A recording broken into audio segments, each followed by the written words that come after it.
It's Monday the 23rd, September 2013, and I'm about to go to the Summer Palace. Very cheap because you just buy one ticket, 2 yuan, which is about 40 cents. And then you count off a number of stops before you change lines. In this case you have to change from line 5 to line 10 to line 4 and then go to the end of that to the Summer Palace. Not so difficult. So here I am at Dongxi station. I just count 6 stops and I transfer to line number 10, which is where that blue light blue is. So I'm now up in the northwest of Beijing. It took about 45 minutes by subway and the equivalent of 36 cents, I worked it out. 3 train changes, so heading to the Summer Palace, but not such a summery day today. It's probably only around 16 degrees and cool breeze and sprinkling. So you can buy a ticket to see individual places or a through ticket for 60 yuan, which is just under $11. Quite expensive for Chinese, I'd imagine, but not too bad. And then you can buy an audio set. To explain, actually you rent the audio set. And it's 40 yuan. This is the entrance to the Summer Palace. As you can see, most people have raincoats on and umbrellas. It's a Monday, pretty crappy day, but can't have everything. In 1860, this palace and surrounds were destroyed by the Anglo-French forces. They burnt most of it down. It was rebuilt in 1886, and this was used as a summer retreat by the emperors because it was cooler up here in summer, and in winter they went to the Forbidden Palace. So 127 years ago this was rebuilt. This is one of the little gardens at the entrance. Beautiful garden. So this is the map of the Summer Palace, an extensive area of parks and gardens, and a hill in the centre called Longevity Hill. And some amazing names like Tower of the Fragrance of Buddha and Hall that Dispels the Clouds. And on the south of it is the lake, Kunming Lake. So we're going to head off and have a look at them now. So this is the large map they sold to me for about $2, showing all the pagodas and shrines in the Summer Palace, which occupies a huge area, mainly parks and gardens, pagodas, a number of bridges there on the side. So we're just going to have a walk through this area and have a look at what we've got.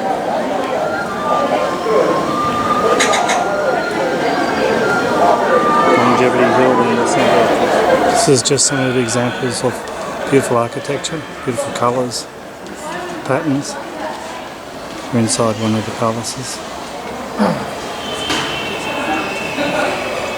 Very colourful buildings. And of course these rooms are built inside a courtyard.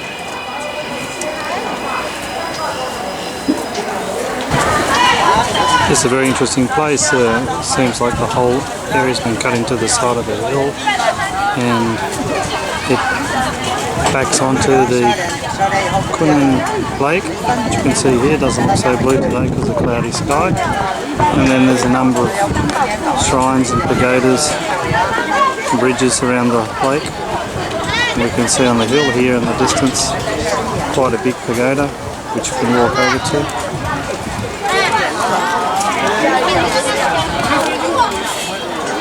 So maybe it's a lousy day, but it's a very interesting area. Huge actually, an area. So guys decided to brighten up a dull day. Thanks for walking in front of me.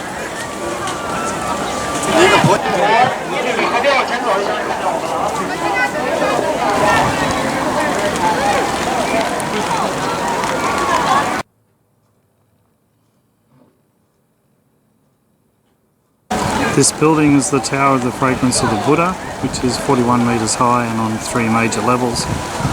It's an octagonal shaped building and is of major architectural significance according to the guidebook.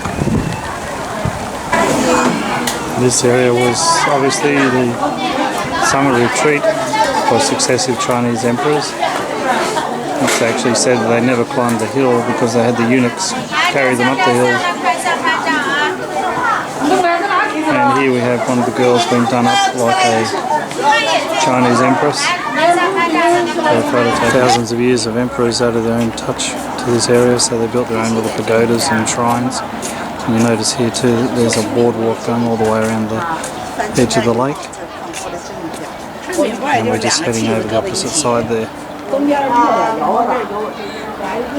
There's tens of thousands of people in here, even though it's a lousy day. We'll just take a quick shot of this courtyard. It's typical of many of the courtyards in the Summer Palace region, which is really more like a city rather than a palace. Now looking across the lake to the 17-arch bridge, which is 150 metres long and links the Dragon King's temple there in front of us.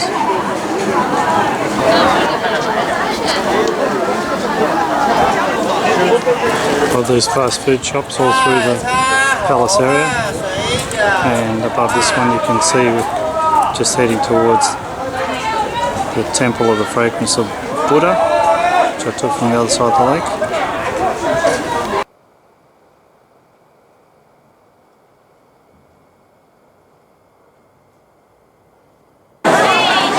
This is one of the more elaborate gates, just down the base of the mountain, the Temple of the Fragrance of Buddha. Now I'm about to climb the Temple of the Fragrance of Buddha.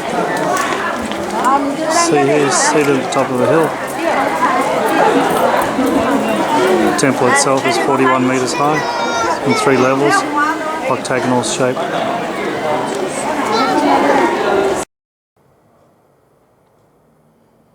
The intricate work done on the roofs. Quite amazing amount of work involved here.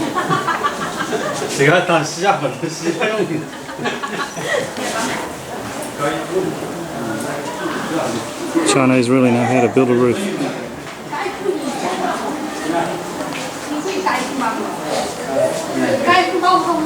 That's a work of art. Now we have to walk up hundreds of stairs up to the top of the hill. So the stairs going up this way, and then going up that way, and then going up that way, and then up to the top of the hill to get a view over the Summer Palace. I'm afraid the heights got to me, too far up already, still got this bit to go, so no skyway or toboggan today, so I'll leave that to the young people. And here we have a shrine on top of the hill, a massive amount of rock work done here, all this rock's been cut and concrete into place. I believe there was some kind of a waterfall coming down here before. And then we look around, looking out over the lake. And in the distance parts of Beijing.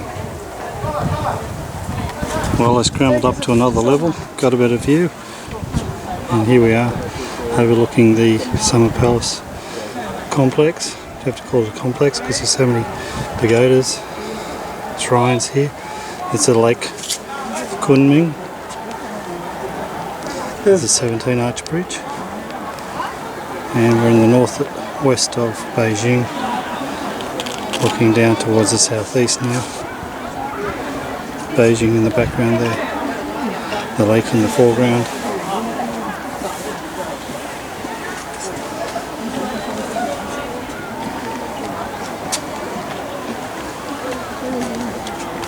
Still a fairly miserable day, cool and sprinkling. And these are the steps I've just climbed, quite treacherous because I've got wearing thongs, which are very slippery on the marble staircase. Extremely slippery, so I have to hang on to the rail when I come up. And there's the stairs on the other side. So I'm up on the second level, there's one more level. Some more of the amazing roofs they have in this area. This little lake and a bridge inside one of the courtyards.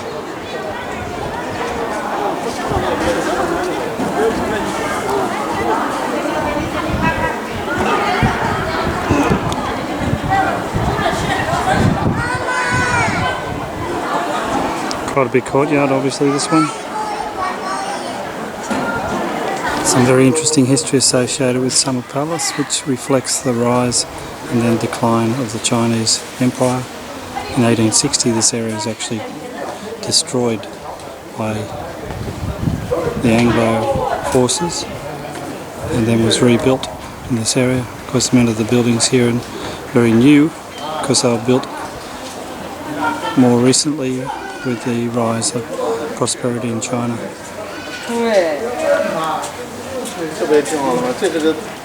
This structure here forms part of what they call the Long Corridor, which extends 886 metres and is the longest corridor of any in China. It was originally built in 1750 but then destroyed by the Anglo-French forces in 1860 and rebuilt again in 1886. As I said before, this place is massive, more like a city than just a summer palace area.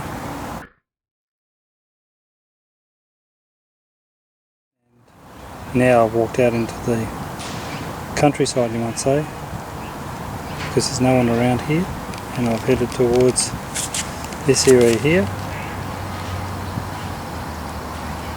which is called the Garden of Harmonious Interests. I think it might be the last stop because there's just far too much to see here. It appears that most of this area was burnt down by the Anglo-French forces in 1860 and rebuilt in 1886. Most of the buildings were originally built around 1750 before they were destroyed by the English and French. I'm just about to enter this area here.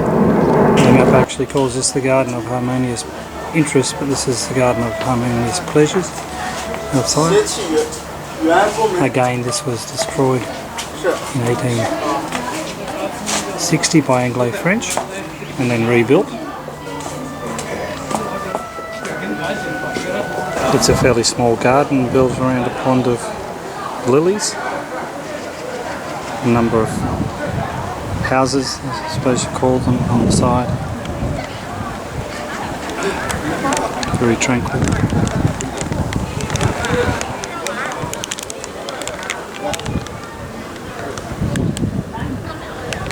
It says on the inscription this bridge was built in 1750 by one of the emperors and was built so that he could get close to the fish and talk to the fish while he was talking with his philosophers. Here is the massive buildings. Very nice little garden here, right on the outskirts of the Summer Palace complex. It's quite a long way from the main shrines and temples. The bridge is called the Bridge of Knowing the Fish because the emperor used to have a conversation with his philosophers while speaking to the fish. So after about 3 hours here, I'm leaving the Summer Palace and heading back to the hotel. Back in town again, you can see that Beijing still has the remnants of tram buses. So lunchtime, chicken and rice and chicken soup coming.